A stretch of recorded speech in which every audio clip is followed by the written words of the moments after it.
નમસ્કાર મિત્રો, ગુજરાતી વાર્તા સાંભળવા આવ્યા છો। ચાલો વાર્તાની શરૂઆત કરી। સૌના કાન મિસ્ટર જયસ્વાલના છેલ્લા શબ્દો પછી સરવા થઈ ગયા હતા અને બધા જ વસિયતમાં લખેલી શરત જાણવા આતુર હતા।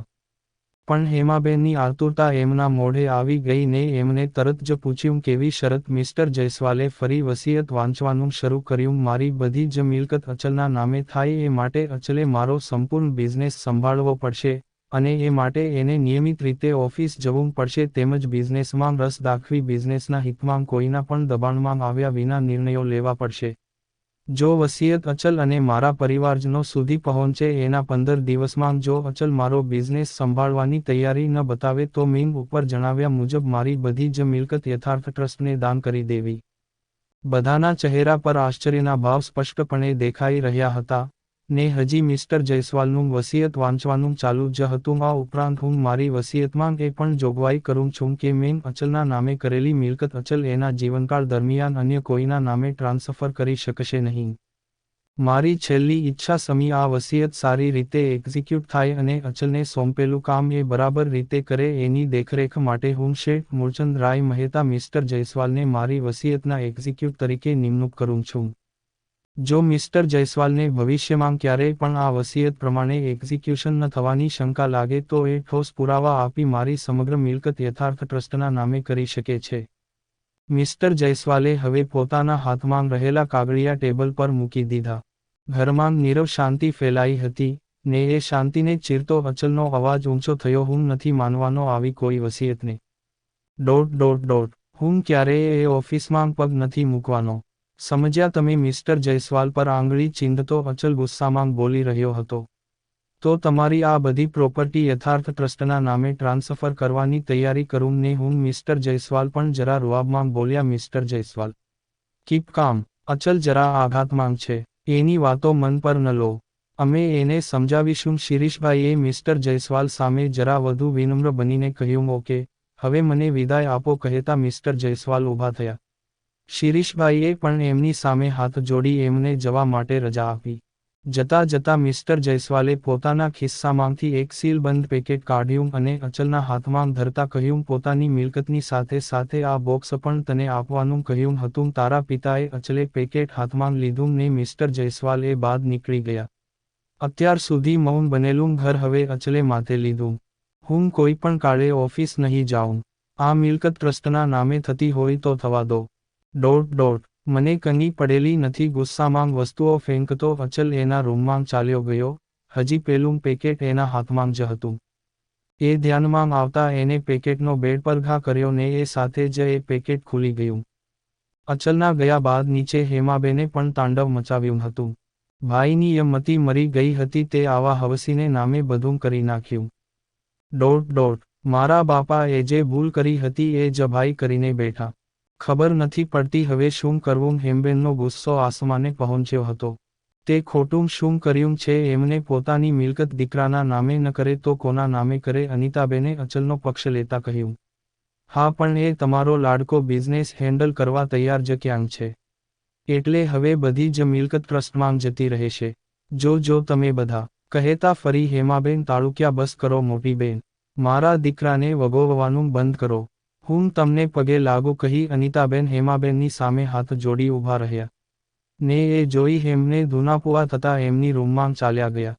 વિરલનું મોઢું સાવ ઉતરી ગયું હતું અને એને એવા જ ચહેરે શિરીષભાઈ તરફ જોતા કહ્યું, હવે શું કરીશું? ફુઆભાઈ ઓફિસ આવવાની ના પાડી દેશે તો આપણે તો રોડ પર આવી જઈશું। હિંમત રાખ બેટા, કંઈક રસ્તો નીકળશે, આપણે અચલને સમજાવીશું કહી શિરીષભાઈએ વિરલનો ખભો થાબડ્યો ને એ પણ ત્યાંથી નીકળી ગયા। હવે હોલમાં ફક્ત વિરલ અને અનિતાબેન જ હતા। વિરલની આંખમાં આવેલા આંસુ અનિતાબેનથી છુપા ન રહી શક્યા। અનિતાબેન વિરલ તરફ આગળ વધ્યા અને એમને વિરલના માથે હાથ ફેરવતા કહ્યું, શું થયું બેટા? મમ્મી, શું હું પપ્પાનો દીકરો નથી?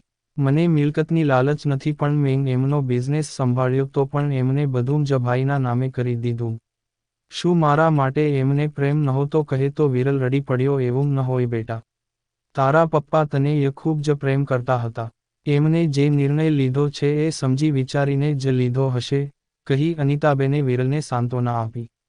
મમ્મી, જો ભાઈ બિઝનેસ હેન્ડલ નહીં કરે તો આપનું શું થશે? વિરલ જરા ગભરાતો બોલ્યો, હું એને સમજાવીશ બેટા, કહી અનિતાબેને ફરી એકવાર વિરલને સાંત્વના આપી. ને વિરલ આંખો લૂછતો એના રૂમમાં ચાલ્યો ગયો. અનિતાબેન એકલા હોલમાં ઊભા કંઈક વિચારી રહ્યા હતા અને પછી તેઓ અચલના રૂમ તરફ ચાલ્યા. અચલ હજી ગુસ્સામાં જ હતો. એની રૂમની અસ્તવ્યસ્ત પડેલી વસ્તુઓ પરથી સ્પષ્ટપણે દેખાઈ રહ્યું હતું. અનિતાબેને રૂમમાં ચારે તરફ જોયું ને એ રૂમમાં દાખલ થયા.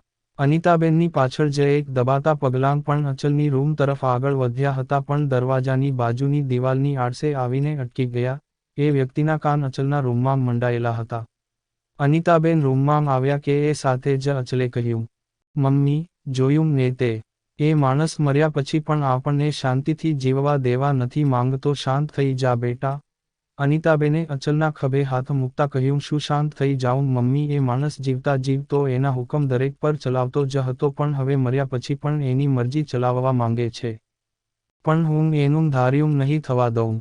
એને આવું બધું મને અને તને હેરાન કરવા માટે જ કર્યું છે. પણ હું કોઈ કાળે એના એ ઈરાદા પૂરા નહીં થવા દઉં. હું એના બિઝનેસમાં જોડાઈને કોઈ પણ સંજોગોમાં પોતાની જાતને એની મરજી મુજબ બાંધી નહીં દઉં. અચલના આંખમાં પારાવાર ગુસ્સો દેખાઈ રહ્યો હતો અને એ દાંત ભીંસતો બોલી રહ્યો હતો, બેટા, બિઝનેસ સંભાળવાની જ તો વાત છે ને, આજે નહીં તો કાલે તું એ કરવાનો જ હતો ને? અનિતાબેને હવે અચલને સમજાવવાનું શરૂ કર્યું, ના, હું ક્યારેય એ માણસના બિઝનેસમાં ન જોડાતો. નાની મોટી નોકરી કરી લેતો, પણ એના બિઝનેસમાં પગ પણ ન મૂકતો. ફરી એ જ ગુસ્સા સાથે અચલ બોલ્યો, જો બેટા, ફક્ત મારી વાત હોત તો હું તને ક્યારેય તારી મરજી વિરુદ્ધ કંઈ જ કરવા માટે દબાણ ન કરતી.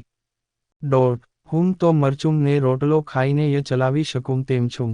પણ તારા એક નિર્ણય પર આખા ઘરના લોકોની જિંદગી નિર્ભર કરે છે.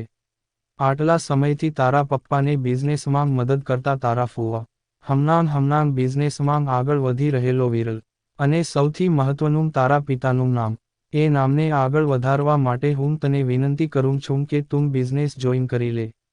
નહીં તો આ મિલકતની સાથે સાથે તારા પિતાની અત્યાર સુધી કમાયેલી નામના પણ આપણાથી દૂર થઈ જશે. અનિતાબેને અચલ સામે બે હાથ જોડ્યા અને આંખમાં આંસુ સાથે એમને અચલને વિનવણી કરી. અચલ અને અનિતાબેનની વાતો સાંભળતી દરવાજાની નજીક ઊભેલી એ વ્યક્તિ પણ હવે અચલના જવાબની રાહ જોઈ રહી હતી, પણ અચલ સાવ ચૂપચાપ જ ઊભો હતો.